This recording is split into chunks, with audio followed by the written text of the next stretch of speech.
It's another fine day at Camp Dynasty.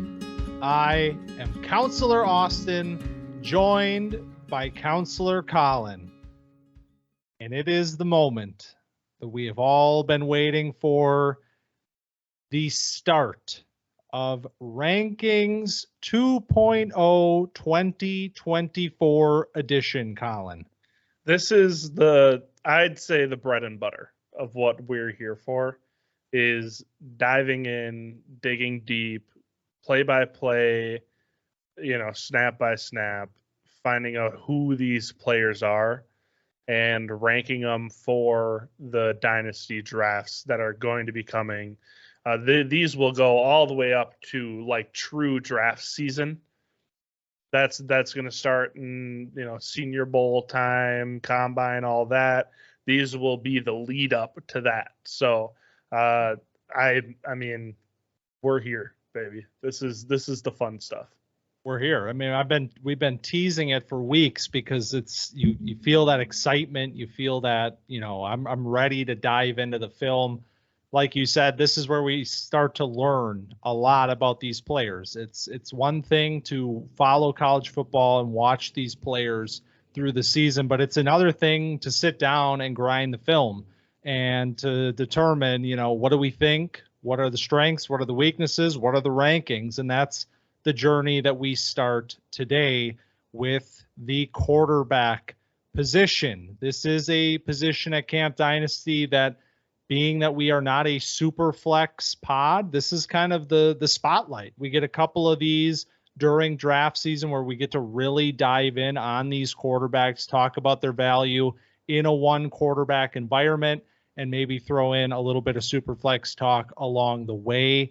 But it is a very interesting quarterback class. Collin, if we go back to the summer, we talked about a handful of these guys. We said this is kind of looking like maybe a deep class and one that's headed by some supreme talents.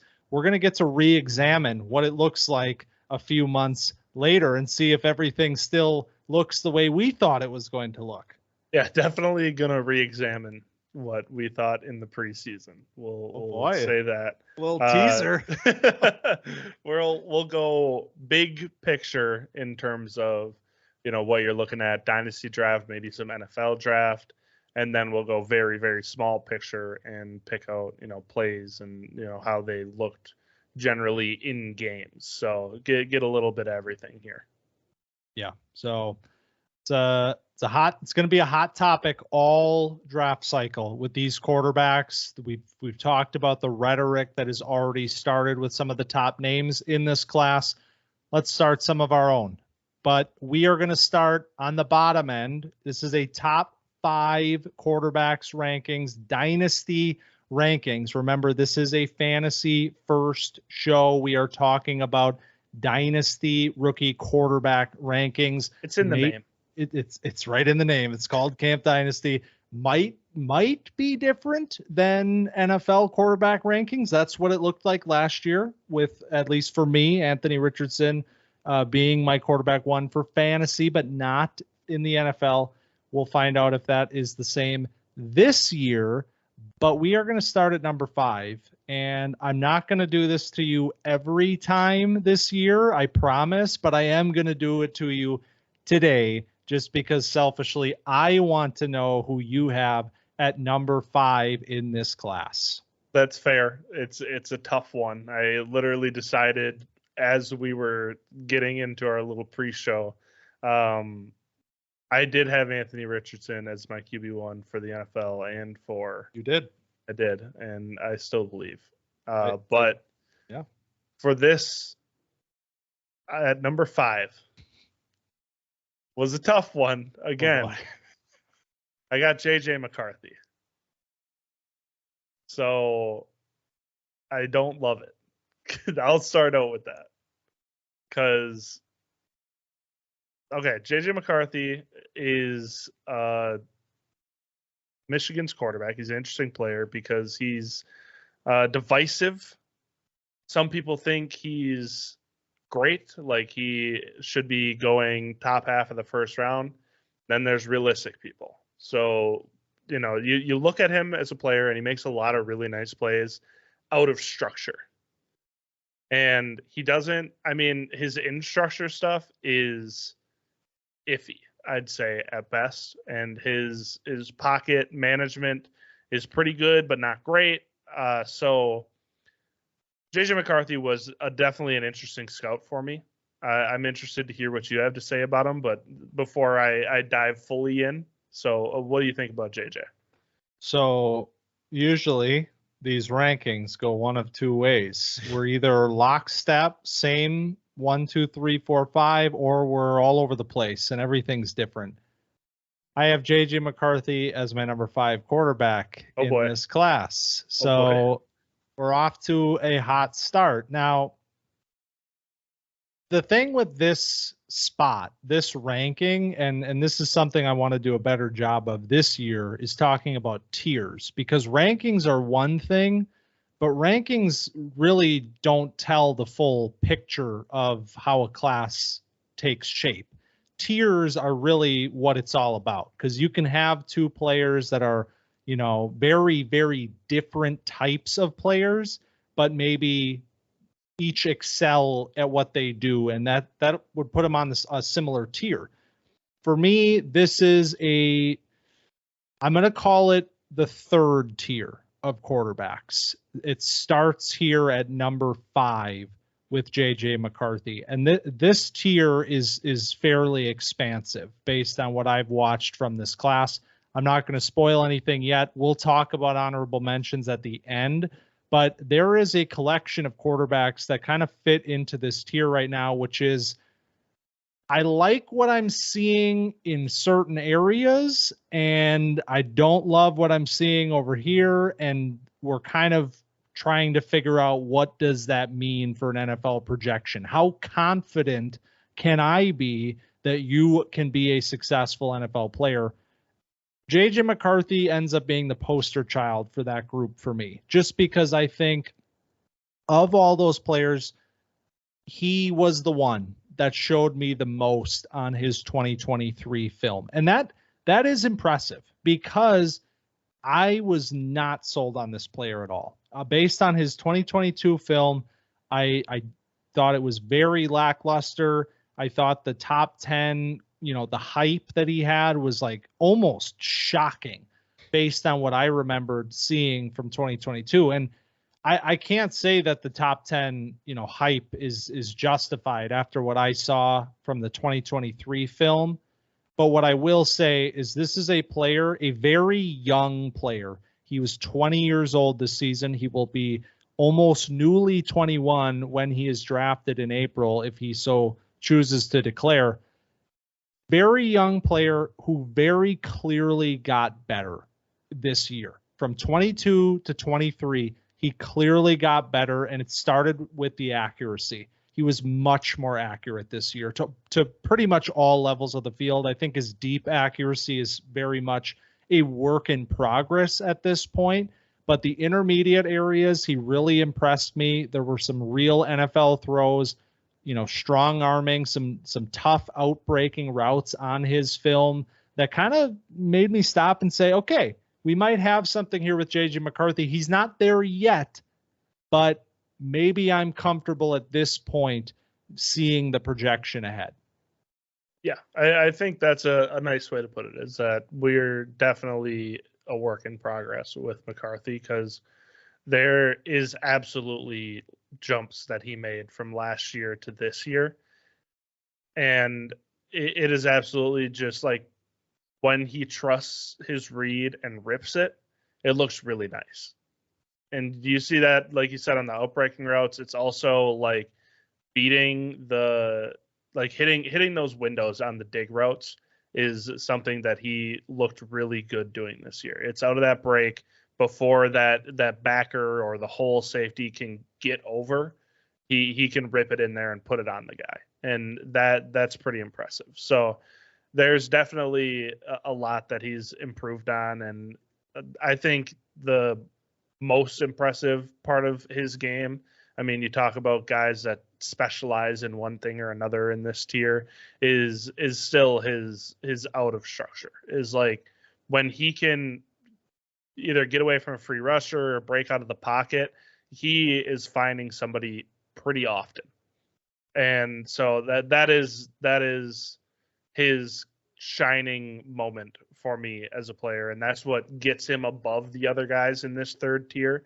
I totally agree that we're sitting in a tier, and like I said before, I was like, should I go with this guy? You know, he might have a higher ceiling. Should I go with this guy?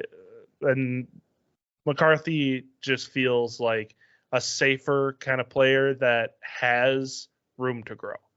And I definitely would like to see him if he does go out, because we don't know for sure yet, because he's a young player. Michigan, I mean, is a good program.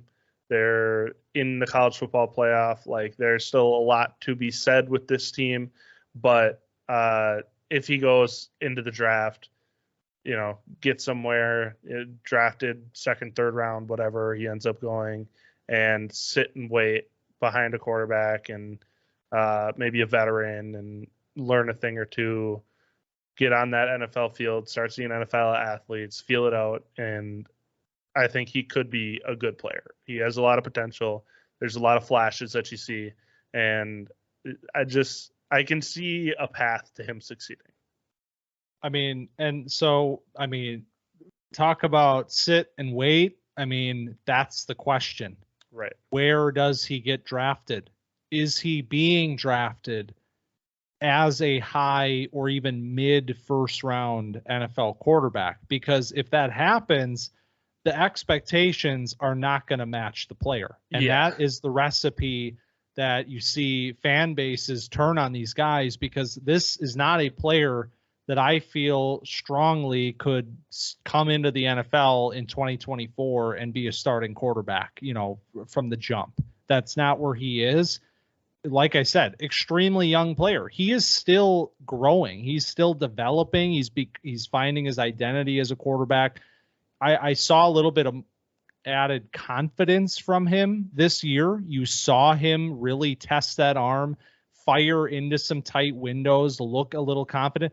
And like you said earlier, when he was doing that, that was some of the best tape that he had this year. But outside of that, it's when he, you know, doesn't trust his read.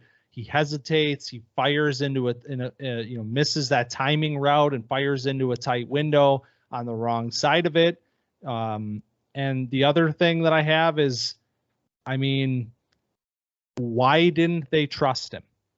That is a fair question to ask, I feel like, because this is a player that had the 12th fewest attempts by a quarterback in all of college football with at least 300 dropbacks. When you talk about starting quarterbacks, this was one of the ones that had the fewest attempts. And there were guys in front of him on that list that missed time. I mean, guys like Jalen Milroe was ahead of him. That was not a consistent starter.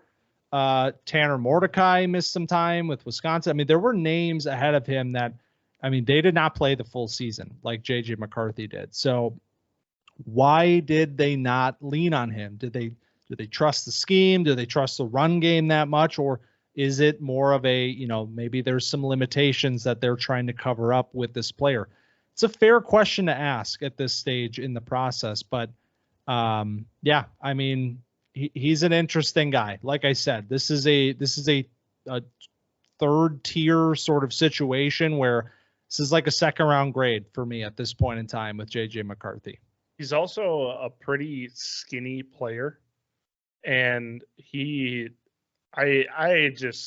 don't like when he runs. Every time I'm like, oh, what are we doing? What are we doing here, JJ? Because he's trying to make guys miss and trying to get some extra yards. He's not like super like he's a great athlete, but he's not a great runner. And I don't know, he's just, I feel like he's doing too much. You gotta get down. You know, we talk about the rushing quarterbacks, and JJ McCarthy runs a decent amount, more than you probably think. And he has taken some hits this year. And that is something that I would like to see him scale back a little bit, is like, man, You are like, just do what you're really good at, and that is, bang off that back foot and fire it. And if not, buy some time until someone gets open. Throw on the run. I mean, he's very accurate on the run. I love his release. It's really fast, nice and high up in the air. He's 6'2". Like, there's stuff here, but there's a lot of questionable decisions. There's, like you said, he doesn't trust himself all the time, doesn't trust his eyes all the time, waits a little too often, buys time when he doesn't have to. Like, just use that newfound anticipation and that arm strength and the accuracy, and just trust that it's going to work. And you got to fire. And so I think with some added confidence and some good coaching, you could see good things out of McCarthy. Another year in college would do him wonders. I agree. But I just don't know if we're going to get it. So this is the player we have to evaluate right now, and we'll find out. And by the way, I mean, the college football playoff, it's his opportunity. Big stage. It's his opportunity. I mean, he's been there before, but now as the 1 seed, go win that title. Go look like that guy. If they put a little bit more on his shoulders, let him rip it a little bit. If he puts some good tape out there in this game or in these games, that might just be enough for the NFL to fall in love with him a little bit more, and we'll see from there. But all right, takes burning a hole in the pocket. Feels good to get that one out. Number 4, are we going to keep the streak alive, Collin? Well, next up, I've got Jaden Daniels, the LSU quarterback. Where do you got him? I do not have him at number 4. Okay. I have him higher. All right. So do you want to save it and talk about him when we get to your spot? Well, I'm assuming I'm making an inference. Yeah, I think I know where you have him ranked. Okay. He's at number 3. Right. He's my number 3. Okay. So let's dive into Jaden. Yeah, let's do it. So Jaden Daniels is a little bit of an unserious player. I just want to seriously put that out there. I think Daniels is getting a level of hype that kind of like JJ McCarthy that is unwarranted, because Daniels, I'm full circle on Daniels. Last year I was like, man, Jaden Daniels is not a good football player. I'm not there right now, but I am not exactly where I was midseason, where I was like, hey, maybe Jaden Daniels returning the corner a little bit, because you watch it and it's, man, he's not making tight window throws. He's, throwing to wide open guys a lot. I mean, you look at a lot of his work that's getting done, it's like Brian Thomas and Malik Neighbors are unbelievable players. And that's a big part of what he's doing. Now, the real piece of this that translates to fantasy football is he's a damn good runner. Like, that's part of the reason that he was a Heisman Trophy winner. He had 1,250 yards on the ground. Like, he is a very good runner. So I'm going to focus on his passing, because he is a quarterback first and foremost, and that's what's going to get you on the field. And he throws a nice deep ball. And if he's throwing to open guys, it looks really good. He's rarely moving off his first and second read and then throwing it. It's often 1-2 tuck and go, and that's what leads to those rushing yards. When he's sitting in the pocket and diagnosing, which he can do, like he has a vision to do, he can go through these progressions. He just chooses not to, because he's so good with his feet. And when he does go through his progressions, it looks good. Like, I'm like, wow, this is a good quarterback. And that's, he has a lot of potential, but it's just more often than not, he's choosing to drop his eyes and go. And another thing, same as JJ, stop taking hits, man. Get on the ground. Holy hell. What are we doing? You're another like small guy, 6'4", 210. Like, this is not a big guy. Why are we taking so many hits? So, maybe 1,200 yards is still good, on the ground. Save those 50, slide a few more times, go out of bounds a few more times. And I just want to, go through the progressions more, because when he does, it's like, hey, this is good. Yeah, Jaden. But oftentimes it's like, 1, 2, drop my eyes. I'm going, because I know that I can go get 6 yards, because I'm going to lower my shoulder and carry this guy 2. So, Jaden Daniels, what you got for me? Well, I know you probably didn't mean it like this, but you completely undersold the 2 things that Jaden Daniels does at an unbelievable level. The deep balls and the rushing? Yeah. He's pretty good at this. He's got a pretty good. No. Just so we're clear, Jaden Daniels he has elite rushing upside. Yes. I'm not gonna sit here and do the Lamar Jackson thing like you're gonna hear, I'm sure, in the media circles, but I was shocked at how close it was. How much of a I could see it in his game, because I mean he is just an exceptionally twitchy athlete that can get 20 yards in the blink of an eye.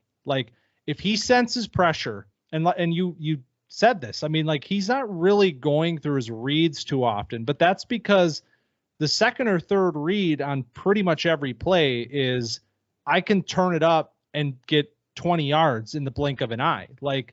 He's looking to his spot, and if it's not there, boom, I'm gone. And he can get away with that because he is so explosive and so fast. It's unbelievable. And he can get into open space and make people miss. So he's got that trifecta of the rushing upside where you kind of sit there and say, yeah, this is a fantasy superstar in the making, if it all pans out, and I'll get to that. It's not all perfect, but the rushing upside is unbelievable. The deep ball, he's got a case for the best in the class. I mean, his deep accuracy, and I'm not going to say that it is, and some people will, but there's a player in this class that's just better. I mean, maybe even 2, but at least 1. His deep ball, though, is exceptional. It's almost jaw-dropping, actually, how accurate he is down the field. 63.6% completion percentage, 20 or more yards down the field. The next closest quarterback in college football, 53.1%. He is a full 10 percentage points above when it comes to throwing down the field and completing these passes. It's a thing of beauty, and he does it over and over, and you see it over and over. And I like the point that you brought up. These wide receivers that he's playing with, man, I mean, they're helping him out in a big way. But it's a joint effort.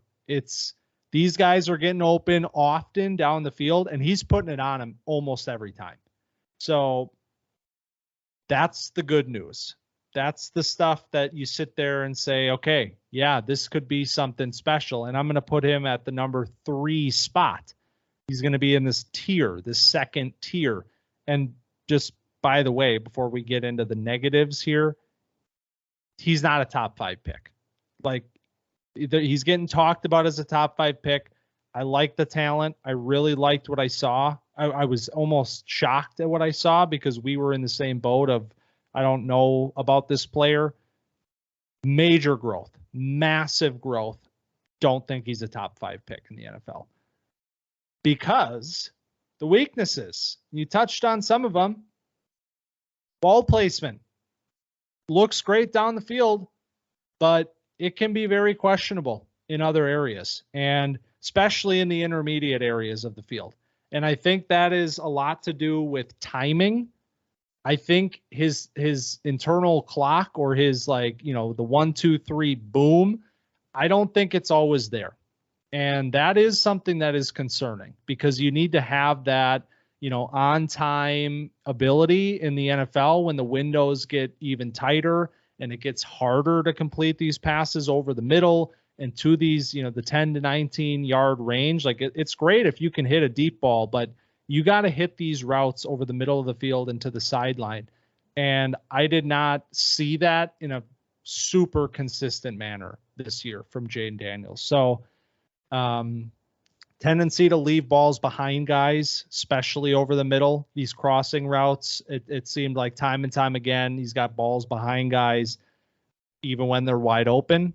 And so the good and the bad, I mean, that's Jayden Daniels. What do you trust? Do you trust his elite upside in certain areas, or do you kind of see that player that worried you a little bit a year or two ago start to manifest, and he's still that player sometimes? So what does that mean? I think, that's one of the questions. That's what keeps him out of the top 10, even the top half of the first round, in my opinion.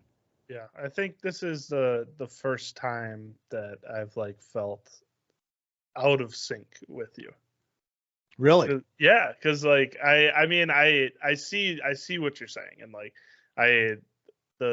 you're making great points, but I don't see a vastly improved. I don't see a first round player in Jayden Daniels. Really?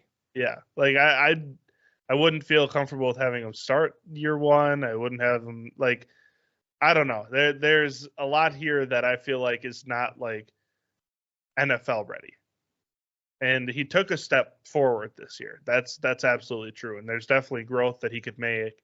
And there's traits here that are attractive, and that would be very good for fantasy. And that is the rushing. But it just feels like there's a timing thing here that really matters to me, where he's looking down his receivers far too often, and it works out for him, like I said, because he has very good talents at wide receiver.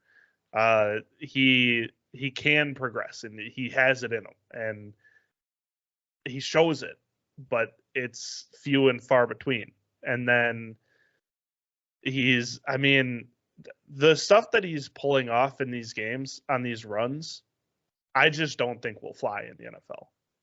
I don't think that he's going to be able to, against a serious D coordinator that's scheming for a mobile quarterback. I don't think that he's not going to get loose like he was throughout this season. I don't think that's going to happen. Well, hold on a second. Okay. The man that had Anthony Richardson as his quarterback one. Yeah. I think Anthony Richardson was a completely different runner than he's a brick shithouse. Well, not meaning. I mean, the way Jayden Daniels generates a lot of his scrambles is doing almost. It seems like Cam Newton on that one Patriots play where he's dancing around back there and making guys miss. That's Jayden Daniels, and that's awesome. But you can't do that 5 times a game, and it feels like that's what he's doing. And I just, it's great, and it looks awesome because it works a lot of the time. And you watch the Florida stuff, and it's oh my God, this guy is the fastest player in the world. And I just don't think that it translates to an NFL play style. So, if this is our first major disagreement, that's I'm a okay big one. That. That's a big disagreement right there. Yeah. If there's one area of his game that I feel so confident about, it's that he is an elite runner at the NFL level. The passing, you could easily talk me into the passing needing a lot of work, and he might, it does. and it does. I fully admit that. I see this like my number 3 ranking is reflective of this being a fantasy ranking. Like he would Right. not be my number 3 in my NFL rankings right now. My number 4 player, who I'm assuming we're going to talk about shortly, Yeah. would be my number 3 player. So Right. let's talk about him maybe. Well, let's do it. I'm good. I got my feelings out. You know what, man? On We Daniels. needed more of that. Yeah. Last year was way too Kumbaya. Yeah. It was too nice. That's not how this works. Yeah. Michael Penix. Let's talk about him.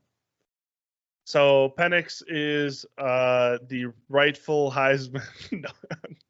Wow. Washington's quarterback. Had a fantastic season this year. I mean, they're going to be also in the college football playoffs. Talked about J.J. McCarthy earlier. Penix headed this electric offense to the college football playoff, and I saw before we we're diving in, I saw a guy who's like, yeah, Michael Penix is a lot like Tua, and I was like, okay, it's just because he's left-handed. Let's not do this. And then you look, and it's like, okay, I could see it a little bit. Now, Penix doesn't have the pinpoint short accuracy that Tua has, because Tua, I mean, is an outlier in terms of ball placement. Like he is so good, but Penix throwing the ball is like a gunslinger. Like he can make every single throw. He can put it on all these guys. I mean, you have these weapons that we lauded all season. We talked about Odunze, we talked about McMillan, talked about Jalen Polk, and I mean, he is making things happen. He's hitting these guys in stride every time. The accuracy is unreal. The pocket movement is really nice. The arm strength is great. Like he has one of the best deep balls in this class. I don't know if he was the one you were referring to, one of the two that you were referring to earlier, but I mean, he has a beautiful deep ball that lets a guy get underneath it, where he puts enough arc on it and it just soars through the air. So, I mean, he's a pocket quarterback, though. There is next to no rushing upside, it doesn't seem like. And that's due to an injury history. Like, he has had leg injuries. Like, he just does not move. And so that is one thing that would concern me about an NFL upside is or a fantasy upside or an NFL upside in general, is that I don't know if the NFL wants a guy that's not going to be able to get out and run. So that's why the Tua thing kind of comes full circle, is because Tua is a statue in the pocket. He doesn't run very often. Like he'll make a guy miss, he'll move a little bit, get off his spot, but he's not running. Neither is Penix. So what do you think about Michael Penix? Yeah, I mean, I 100% agree. And I mean, to be quite honest, you could run back everything we said about him this summer, run it back, play it again. Because to me, this is the same player from 2022 to 2023. He's the same guy. And it makes sense because he's 24 years old. I mean, he will be 24, pretty much as soon as he's drafted. So this is an older player, and I think the upside is very limited. I think what you see is what you get with Michael Penix. Now, that said, on pure passing talent, he's a slam dunk, in my opinion. As a pure pocket passer, he does everything that you want from a quarterback. He can throw accurately to all levels. He's got a big arm. He shows it off. I mean, intermediate and deep stuff in this air raid Washington offense, it's constantly on display. I mean, you can see him throwing to these, and again, he's got a good cast of receivers here, but Penix elevates that group with his ability as a passer. I mean, 33 big time throws from Penix. That was one shy of Drake May, who I mentioned last week, led all of college football. He was right there in terms of these big NFL caliber throws down the field. Another thing that I like about Penix, despite the fact that he is a limited improviser, I mean, he's not really going to do much for you outside of his work from the pocket. But what he will do is stand up in the face of pressure, and he will take hits and he will deliver accurate balls. So if you're not going to get away from pressure, if you're not going to consistently get outside the pocket and make plays, you better be able to make those throws when you have guys barreling down on you, and Penix can definitely do that.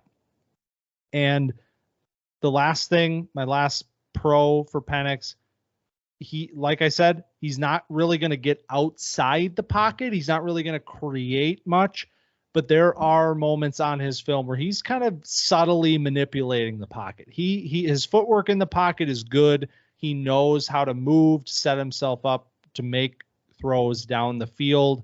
If he needs to buy, an extra half second or a second, he can do that occasionally. So even though he's limited in terms of that athleticism and improvisation, he is about as good of a pocket passer as I think you can get at this point. Yeah, the one thing that I don't love about Penix, outside of the fact that he's not very mobile, is that his footwork gets a little shoddy when he's under pressure. You see him like throwing, leaning back a little too much. He's throwing the sidearm, and like like a lot of the times he can deliver an accurate ball, like you said, under the face of pressure. Sometimes he'll sail it a little bit because he'll lean back a little bit and get on his heels too much. And that's something that I noticed, that if you're going to be a pocket passer, you got to be able to step in and fire all the time under pressure. Because, I mean, that's like the best pocket passer. Look, I'll go Tom Brady because he's the best pocket passer of all time. Not because Michael Penix is Tom Brady. Let's get that out of the way. So Tom Brady, his best quality was manipulating defense with his eyes and navigating messy pockets. And it's something I'd like to see Penix do more, because like when you get that little shift and then the step up and then, he airs it out, it's like, good Lord, this is an elite quarterback.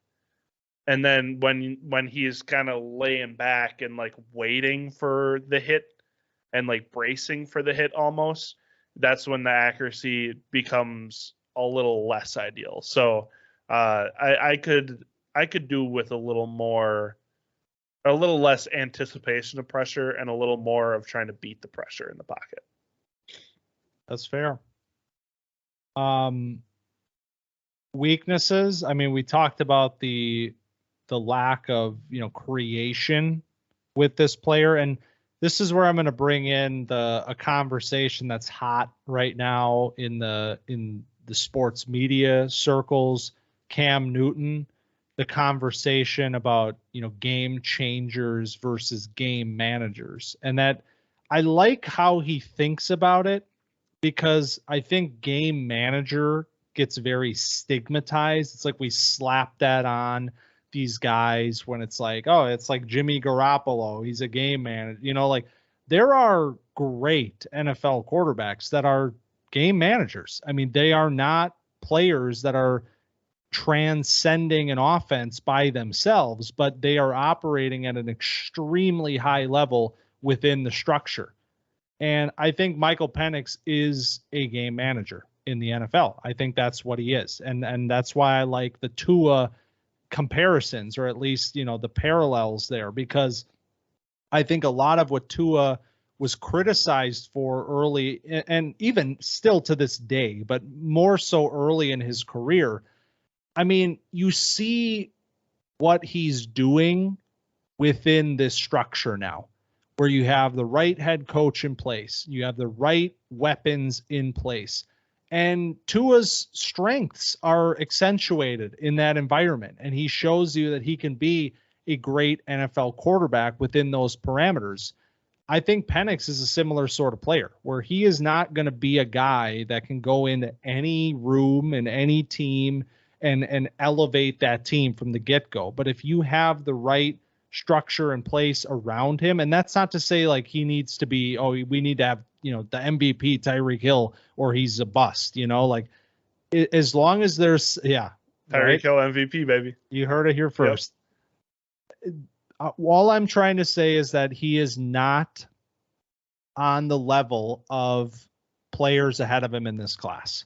This is where that tier break happens. I have Jaden Daniels and Michael Penix in the same tier here because I think they are very clearly a step below in terms of how comfortable am I saying wherever you go, I think you can be a successful NFL quarterback. I'm not there with these two players. I don't think they could go anywhere and be successful, but a guy like Penix, I mean, it's polar opposites. Get the elite, I'll call it elite rushing upside with Jane Daniels. That is his sort of mark that he brings to any situation, where Penix is going to give you that pocket ability, the ability to just dice people up from within that structure. So it's an interesting conversation with these two players, very different players and how they win. But it'll be an interesting conversation. I don't know that Penix is going to get, I don't know what kind of NFL draft capital Penix gets at the end of the day. I really don't. Yeah, because it's hard to imagine a situation where like a team decides to push their chips in for Michael Penix. Yeah. And that's you talk about the game manager, game changer thing, and I agree that Penix is a game manager, and they need support. And you look at guys that are limited in terms of improvisation, and you look at like a Tua or like a Brock Purdy, where they're having incredible seasons. And it's a lot due to scheme and the players around them, but they're also good football players. And Penix is exactly that. But like, is an NFL team going to look at a 24-year-old prospect and say, I'm going to, surround him with elite talent and, build my team around this guy that may not have a lot of room to grow? That I don't know. So that is my biggest concern with Penix, because it's nothing to do with his game.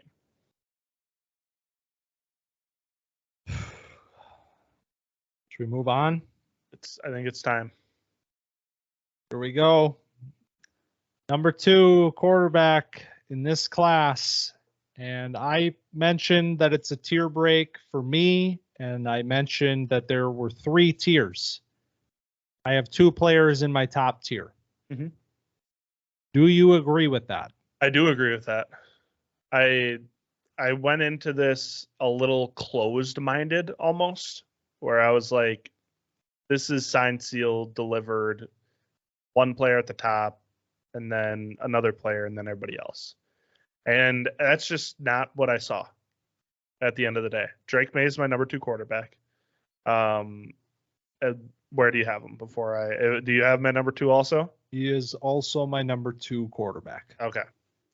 Which was not a given. It was not a given. That's why I had to ask. That's why I had to ask. So, okay. We both agree that Drake May is really good. We'll get that out of the way. So what makes Drake May, what made Drake May close the gap, I guess, is where we're at. Because clearly this leaves Caleb Williams as our QB1. And this is going to be the conversation from now until, week 1 of the NFL season and beyond. Probably for the rest of their career, they'll be linked. So Drake May he has the best arm strength in the class. He throws the best ball. I won't say he has the best arm talent, because I don't think that's true. I think that still belongs to Caleb Williams. But when it comes to throwing a ball on a rope over the middle of the field or pushing the ball downfield, Drake May is in a class of his own in this class. I mean, there's guys like Joe Milton that can do it, but like the way Drake May puts it in a good spot. It allows his mistakes to be erased in a lot of places. So the mistakes I'm talking about is he also can be a little late sometimes, but he makes up for it because the ball gets there like that. So that is the big difference with Drake May compared to some of the other quarterbacks that may not have the luxury of having a live arm, is that Drake May is just exceptionally gifted as a thrower. And then he also has huge rushing upside. I love how Drake May runs.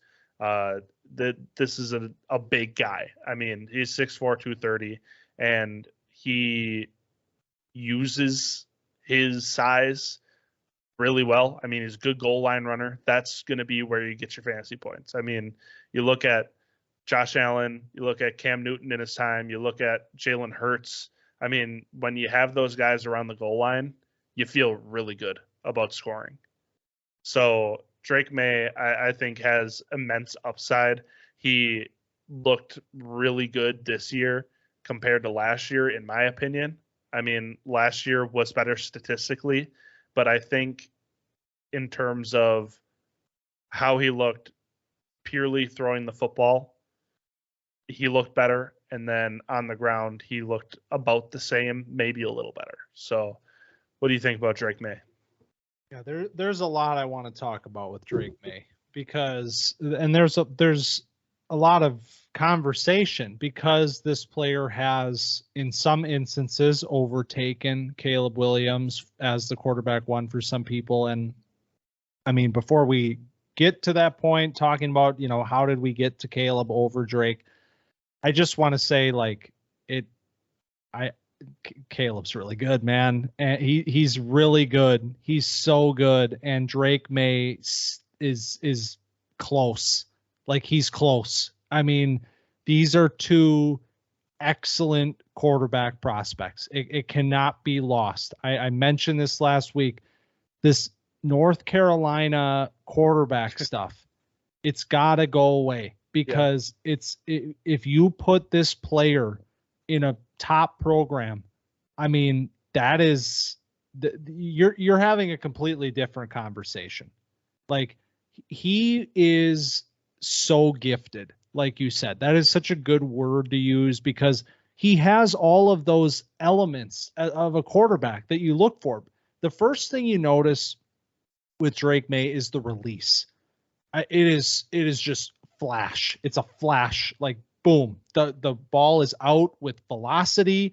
It's out quickly. It's on target in an instant. I mean, he can get it there when he wants it there.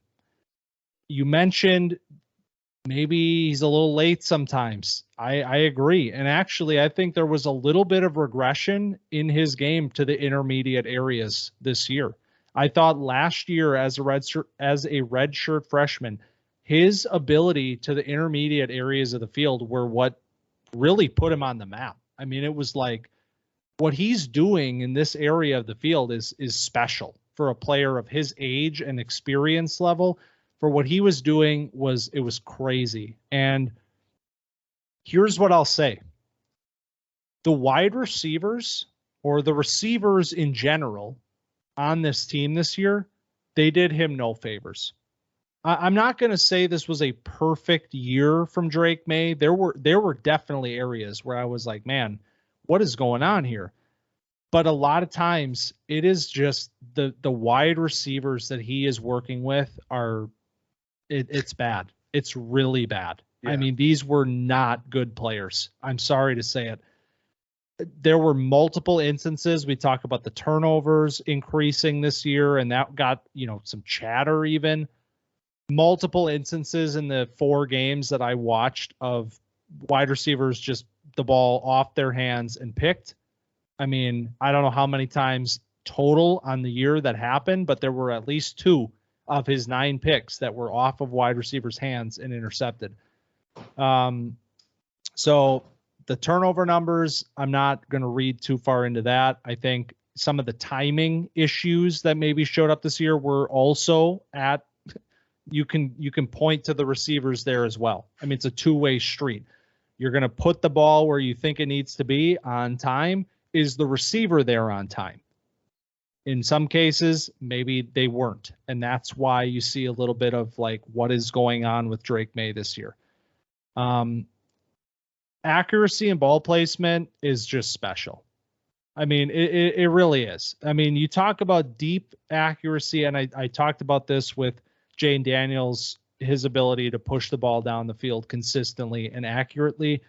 Drake May just is, I mean, this is the player that I'm like, he is the best deep thrower in this class, because it's velocity, it's accuracy, it's everything you want. I mean, we talk about this nebulous term arm talent, and we can talk about that with I think I have a good way to define. Yeah, do you want to define it quickly? Yeah, so when I talk about arm talent, and I said that Drake May has exceptional arm talent, but Caleb Williams has better arm talent.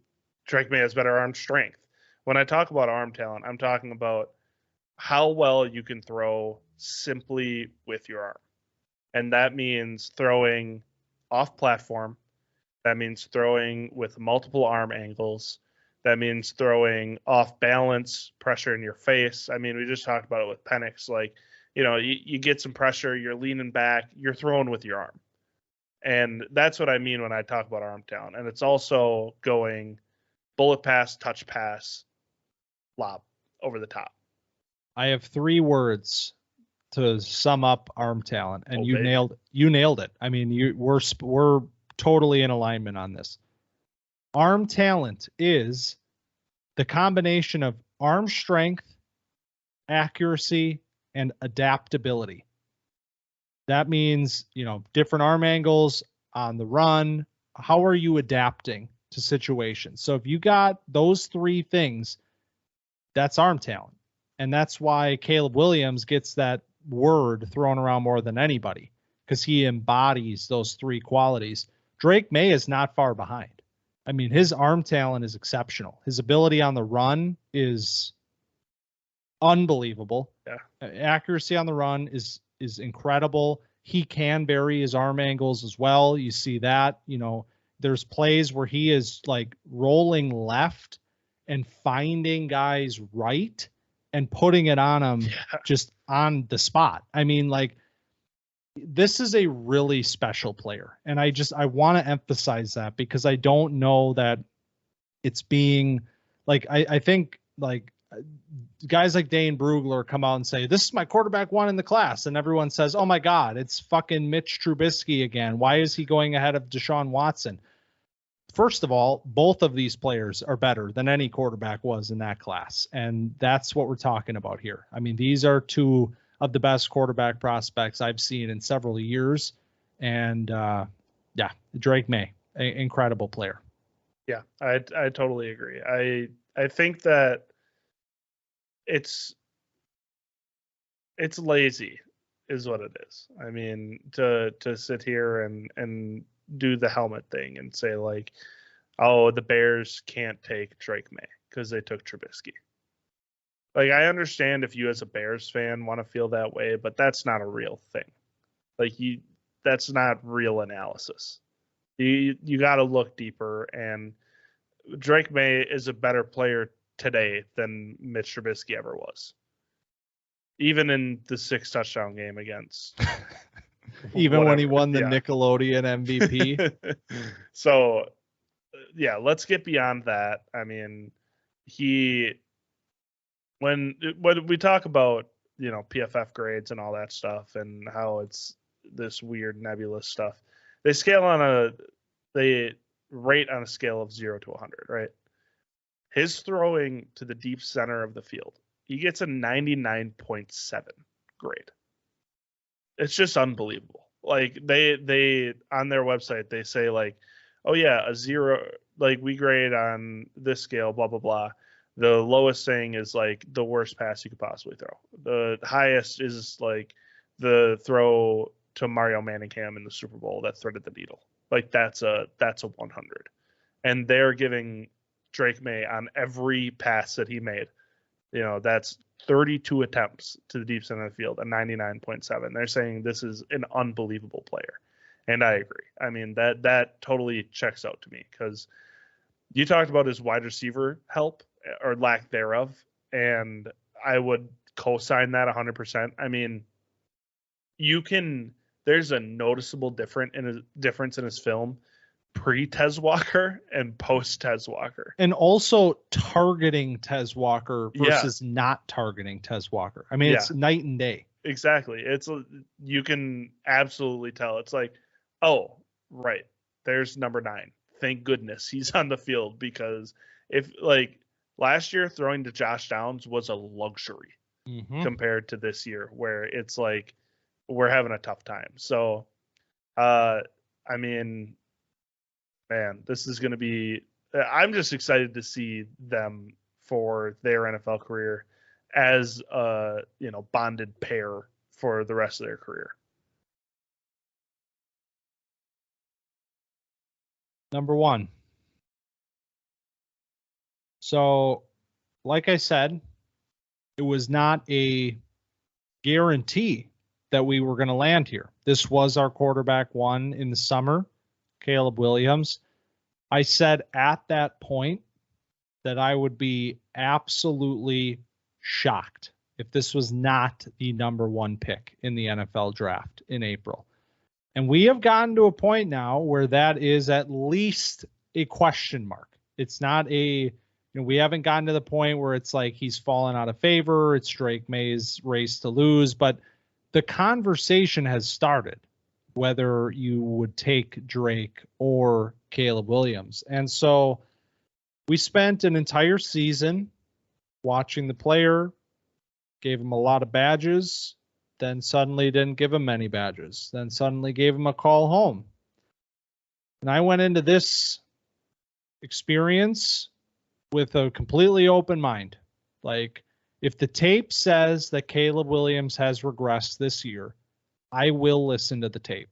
I will not stand on my pride. I will not have, an inflated ego where I came here and said all these amazing things about Caleb and then had to eat my words. I was completely prepared to do that. And the tape told me that nothing has changed. I mean, truly. Like, did you have the same experience that I did watching the 2023 Caleb tape? I have a lot to say. Okay. So let's. Oh boy. The glasses are coming off, everyone. Okay. 24/7 sports media has become a plague on sports journalism as a whole. We take everything and dissect it and turn it into these buzzword captions that don't mean anything. And that is what has happened to Caleb Williams in 2023.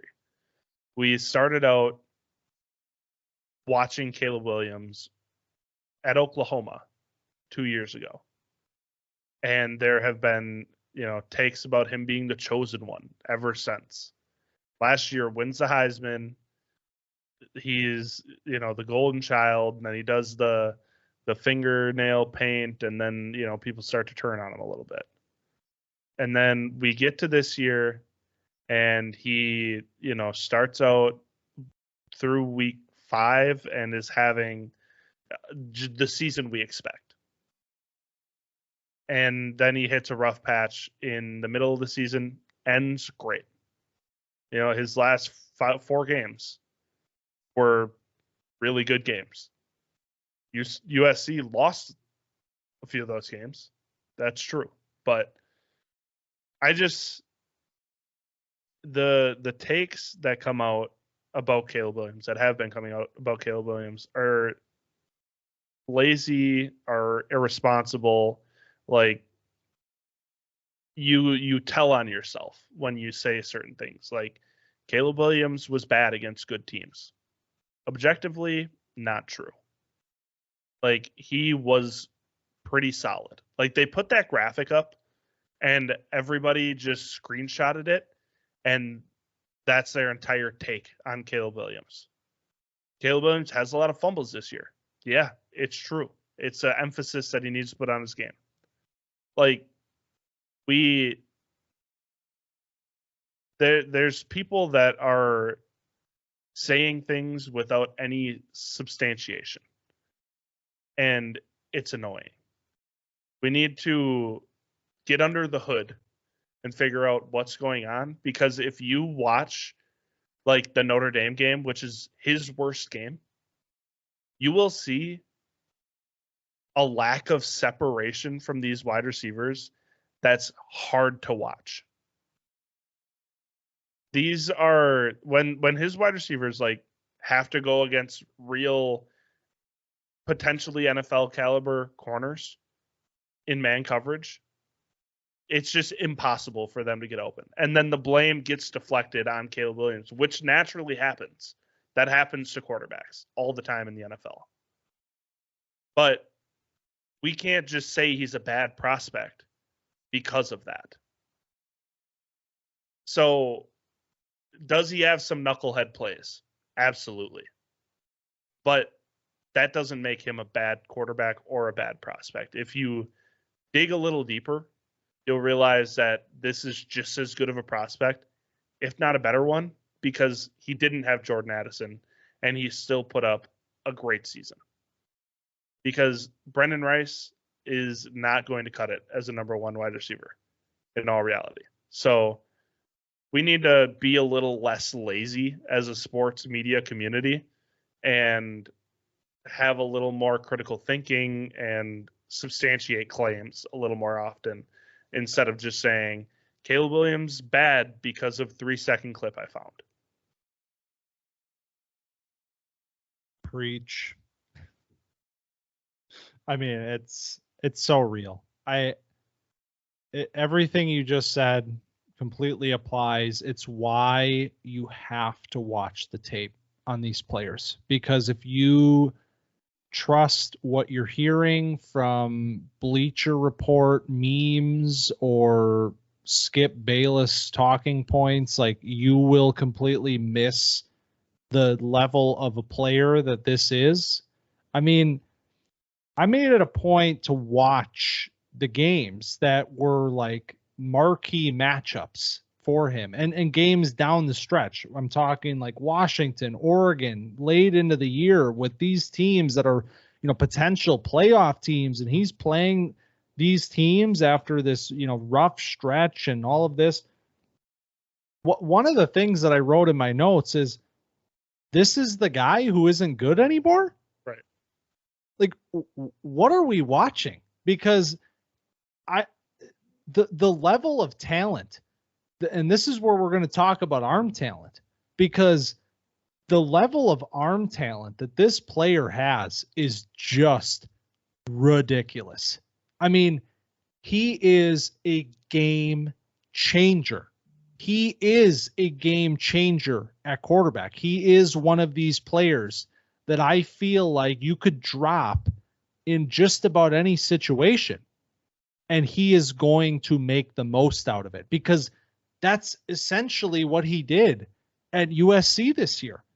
I mean, you talked about it. These wide receivers, they did him no favors this year. And we were excited about this group coming into the year. There were some names here. We thought, Mario Williams, Dorian Singer, Brendan Rice, like Zachariah Branch, these names that are here. And then you realize over the course of the year that, man, these guys aren't that good. Yeah. You saying them doing him no favors is like really, I feel like, is understating things. And it is. They were bad. Well, and you see it. I mean, it literally shows up here. 3,600 passing yards with 30 touchdowns. That is massive regression from a Heisman campaign that he had. And that's why people are going to look at the box score, look at the stats and say, man, what the hell happened to Caleb Williams? And what I'm saying is, go watch the throws that he was making with these players, with this crew of guys that it was, I mean, separation, I mean, that wasn't a thing. I mean, you have guys like, and here's where we'll go back to Jaden Daniels.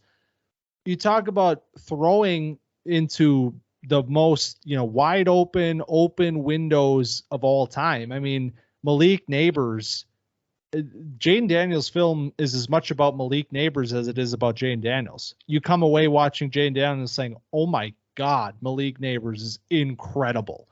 You don't say that about any receiver on USC. You just keep saying over and over, oh my God, Caleb Williams is incredible. Yeah. His improvisation ability is truly special. I mean, like it cannot be understated how ridiculous he is outside of structure. And that's the big criticism, is he needs to play more in structure. And what I'll say to that is go watch the film, because he's doing it. He's doing it. He's got pocket footwork. He climbs the pocket. He gets through his reads. He sits there and delivers. When he needs to escape, which was often because he didn't have open guys downfield. The offensive line wasn't towards the end of the year. They had some problems blocking for him. He's getting outside. He's trying to create. He's trying to let these guys get into open spaces because they can't separate on their routes. That's when these amazing plays happen. And then everyone says, well, he can't do that. He can't do it in structure. Well, there's a reason for it. And what is he doing? What is he doing with these players? I mean, it was shocking to me. It was literally shocking to me to watch Caleb Williams 2023 film. I went in expecting, man, we're going to see some regression. I got to figure out what's going on here. I saw almost no regression. I saw almost nothing that concerned me at an extremely high level outside of the fumbles. If you're going to play hero ball and you're going to escape and you're going to run away from guys and you're going to try to create, you have to hold on to the football when things are getting messy. And that was something he didn't do this year. And that was the big fatal flaw that he had this year, was the 16 fumbles. That's the number that holds him back. But that's it. That's literally it. Take care of the football when you're deciding to go full Mahomes and create outside of structure. Hold on to the football, and we're talking about one of the best quarterback prospects in the history of the NFL. Yeah.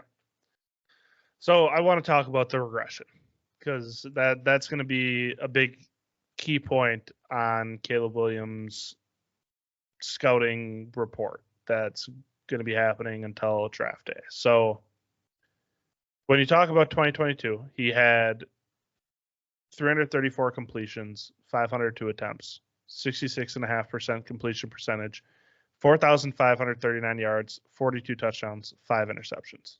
Very good.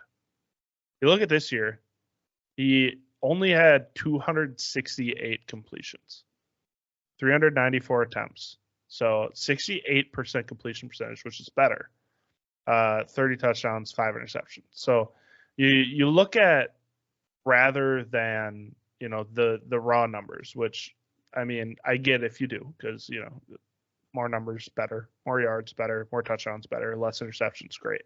But when you look at the fact that he dropped back 113 less times this year, and had a better completion percentage, and then ended up with 900 less yards. But on top of that, so he dropped back to 113 less times, still took 5 more sacks this year, and had less time to throw.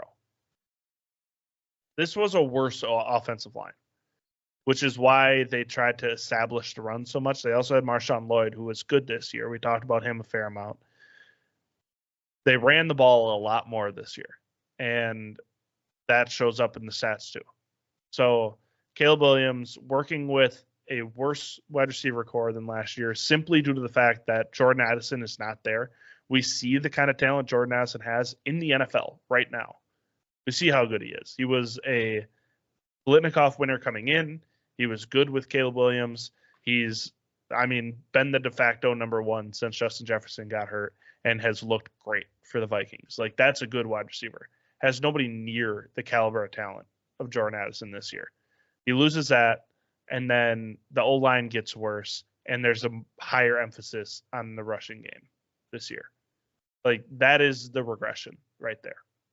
And then the higher pressure percentage, 35 sacks on 455 dropbacks. It's not great. And, like, what are you going to do? He's trying to buy more time because his guys are not open at the top of this drop. You talk about him being bad in structure. What does that mean? Well, because in structure means him throwing the ball when he hits the back foot. Do you want him to just throw an interception? Because he could, if he threw it on time to his first or second read, because they're not open. Just literally go watch every snap of that Notre Dame game. It's sickening the amount of times where he's at the top of his drop and everybody's blanketed. And the fact that he turns that into a positive play more often than not. He was pressured 20 times on 45 dropbacks in that game. Sacked 7 times. He was fighting for his life in that game. And he threw 2 bad interceptions in that game because his process was sped up. Understandably so. But he threw 2 really bad interceptions. That was his worst game. And everybody's takes that are bad, Caleb Williams' bad takes, is going to be based on week 7 against Notre Dame. And it's irresponsible of people to just cherry pick one game when he has all of these good games. Washington was a good game. And that's a team that's in the college football playoff. Go watch that Washington film. If you have any questions about his ability to play, quote unquote, in structure, seriously, go watch the Washington game. He's playing from the pocket routinely in that game and cutting them up. Yeah. So as soon as you tell me that you think Caleb Williams is bad in structure or he's bad against good teams, it tells me where you're at. And so I don't want to have to hear about this for the next 4 months.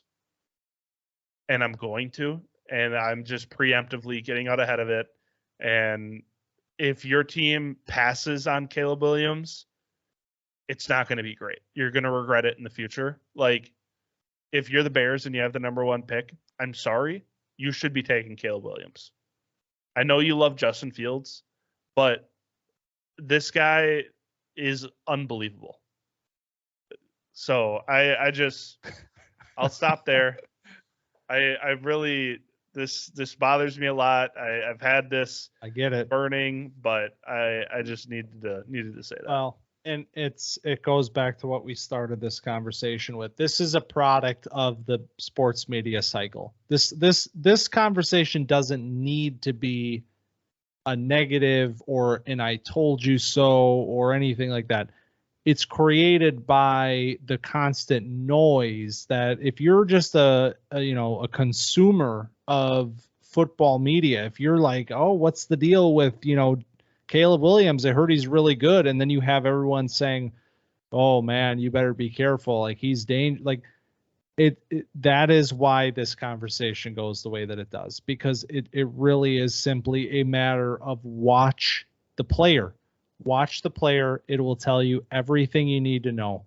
This is a special quarterback talent. It really is. I feel very confident saying that. And in terms of fantasy, Superflex 101, welcome to the next era of your team. That's where I'm at. This is as easy as it gets with a number 1 pick. I just ranted and I didn't even talk about the player. Like that's where we're at in this process. I tried to throw some tidbits in there. We got the arm talent, we got the improvisation, we got the ability to play on time, which apparently he doesn't have, but that showed up for me in the games that I watched. So I agree. Yeah, the arm talent's unreal, and the improv is a real thing. Like, when things don't go right, he rights the wrongs of the rest of the team, and that is what a a franchise changing player can do. He can take a negative play and turn it into a positive. He can, I mean, some of the throws that he makes is unlike anybody else. That, like, there's not one throw on 3 through 15 that I watched that is as close to as good as Caleb Williams. Like, Drake May is the only guy that has wow throws as frequently as Caleb Williams, and Caleb Williams does it, I mean, every single game. Yeah. Where he's making something out of nothing, and that's in structure and out of structure. So just, yeah, I wish he was going to be on my team. Yep. One of the last, we'll wrap it up like this. One of the last bullet points I had from when I was watching Caleb Williams film. Unreal player. He is who we thought he was. Exactly right. That's it. Yep. He is who we thought he was. There's no questions. This is the same player from the summer. Will continue to be this player. Should be the number one pick in the NFL. And should be a very fun player to watch for a very long time in the NFL. Amen. All right. That's 5 quarterbacks. 2024, baby. We got a lot of takes, burning holes in the pocket right now. We got one question. Yeah. Okay. So this got lost. And so Caleb Williams is 101 in Superflex. I kind of want to give a little bit of a Superflex shout out because we don't do it very often. Drake May. Is he your 102 in Superflex? Yeah, we talked about this during the season. We kind of got a little bit of a precursor to this. And at that point in time, I said, yes, he is my 102. And for me, after watching the film, I'm sticking with that take. Yep, I agree. I was firmly in the Marvin Harrison is 102, but I think that Drake May, being as close as he is to Caleb Williams, should be 102. I think that's a guy that is going to be very good. So my last Superflex question is Jaden Daniels. Would you take him in the first round of a Superflex draft? Or where would you take him in the first round? In the first round? Oh yeah. Okay. How high would you take him? High. I'm taking him high. I'm taking him probably, I'll go, let's say like this. Top 5 Superflex draft: Caleb, Drake, Marvin Harrison Jr., Malik Neighbors, Jaden Daniels. Okay. All right. The rushing upside is just too alluring right now. Right. That's fair. Maybe Bowers gets ahead of him at some point, but I don't know that will happen. That's fair. Okay. Man, that's crazy. Yeah.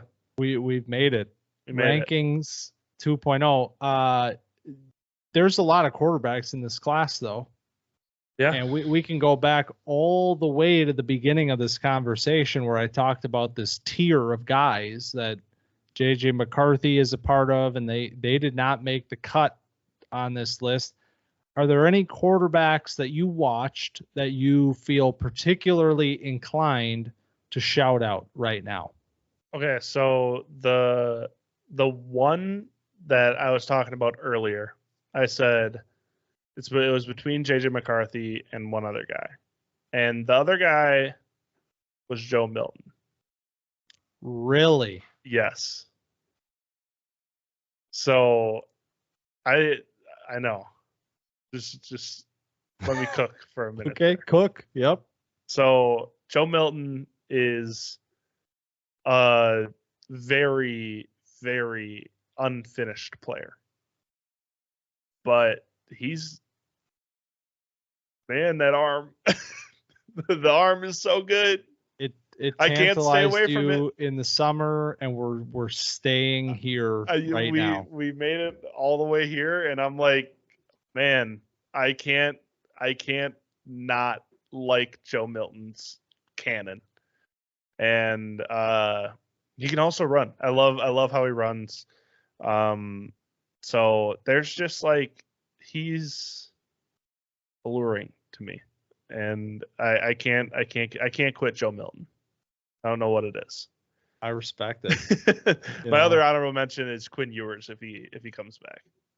Yeah, that's the one I want to talk about. He comes out, not if he comes back. Yeah, because the rumor mill is saying that Ewers will return to school. I did include him in the players that I watched for this episode. He did not make the top 5, but he would have been number 6 for me. I think him and McCarthy are similar players in where they are right now. I mean, I think McCarthy, and this was something we talked about in the summer too, like Ewers was my number 4 quarterback. I think he was maybe around there for you as well. And that was with the caveat that it's a really, really young player. And I think he's going to grow this year. And he did. I mean, he really did, just like McCarthy did. They both grew as players this year, but Ewers still leaves something to be desired right now. And like McCarthy, I mean, the playoff will be his opportunity to really show, what he's got and what he has on a big stage like that. But I do like that he is likely to return to school. I think that's going to be really good for him. I think he can come in to 2025 as one of the top quarterbacks and really earn that ranking, unlike this year where it's a lot of projection with him, where you're like, nah, well, he's not there, but we can maybe get there someday. Let's see him get there for next year. My number 5 quarterback coming into the season was Jordan Travis. I still really like Jordan Travis. The leg injury is so heartbreaking on so many levels. Like, I hope it doesn't affect him long term. I think, it will most likely affect his NFL draft capital, but I still see a player that is dynamic and accurate across the field. I think, some games better than others. Wake Forest, he looks like maybe a first-round quarterback. Pitt, he looks like a third-round quarterback. Like it's inconsistent there, but I like the player a lot, and I hope that he gets a chance to show what he's made of. We've seen this year that these backup quarterbacks or NFL quarterbacks, like there's a lot of opportunities to be had. And I think he's a player that could seize one of those opportunities. The last name I want to bring up, just because it is a player that's being discussed, maybe even in first round conversations, is Bo Nix. Oh, God, I watched Bo Nix. I don't see it at all. I tried. I really did. I mean, some folks want him in the first round. I don't see it. He had a great year for Oregon. He operated very well in their system. He was the epitome of a game manager, but the kind of game manager that I don't know elevated that offense in any seriously meaningful way. Bo Nix, my one thing I have to say about Bo Nix is he's the guy that Brock Purdy haters think Brock Purdy is. Like it's literally the entire Bo Nix experience is watching him throw to guys that are gonna either get him yards or not, and that's how he's gonna live or die. And more often than not, they did well for him. And so, shout out Troy Franklin and Bucky Irving. Yeah, I mean, I won't sit here and say that he can't make an NFL, like he can be a solid backup, I think, for a long time. I agree. Like, I think he is, that's what he is. I don't think he is a NFL starter. Yeah, but he can come in and, get the ball to the guys and hope that he doesn't have to start more than one game. Yeah. I'm glad we're on the same page. Yep. Jordan Travis, totally forgot to watch him. That's because I forgot about him. Yeah. I mean, it's sad. It is. It's I sad think the way it I happened. think if he had ended the year, they'd have been in the playoff, and then we would have had that conversation a little bit more. I almost want to retroactively make him my QB5 over JJ. I thought about it, but it's Yeah. All right. That's 2024 quarterbacks 2.0, and the fun is just beginning because this quarterback group is very fun, deep. There's names, there's elite talents, and all of that. The positions that we make our money in non-superflex leagues, at least, are the ones that we have coming up. And it starts next week with running backs. This has been a much anticipated discussion, I think, because we need to figure out what is going on with this running back class. There's been a lot of, you're the running back one. No, you're the running back one so far. Well, we're going to find out next week who really is the running back one at this point in time. So I'm incredibly excited for that. Well, and that's coming out on Wednesday, just so everybody knows. Yes. Because Christmas, we normally record Mondays. Christmas is Monday. So hope you can understand. We'll be busy on Christmas. Yes. But we'll record on the 26th and release it on the 27th. Yeah. Back-to-back Wednesday releases for us. It's the holiday season here. Obviously, all of that. So first and foremost, hope everybody has a nice holiday season here. If you enjoyed Quarterbacks 2.0, baby, find us on X, formerly known as Twitter, at camp_dynasty, and TikTok at camp.dynasty. And also subscribe to our YouTube channel where video feeds of the pods are going up every single week. And shout out to anybody who has checked out the YouTube channel or the TikTok channel in the last few weeks. We see you and we appreciate you. So thank you for that. More great stuff is incoming because it's draft season, baby. So be sure to follow and subscribe and rate, review, and comment, and share the pod feed as well if you're enjoying it, because I'm having a great time and I know Colin's having a great time. So let's all have a great time because it's draft season, baby. Yeah. Put it on your Pinterest, put it on your Tumblr. I mean, whatever you can do to get Camp Dynasty out there, we appreciate it. There's somebody on Threads, oh yeah, that's a thing. Rethread it. Yeah, sure. Mark Zuckerberg, whatever, man. All right. Well, like I said, hope everybody has a great holiday, and we will see you next week for Running Backs 2.0, baby. It's going to be a blast. Thanks for stopping by Camp Dynasty this week. We'll see you next week.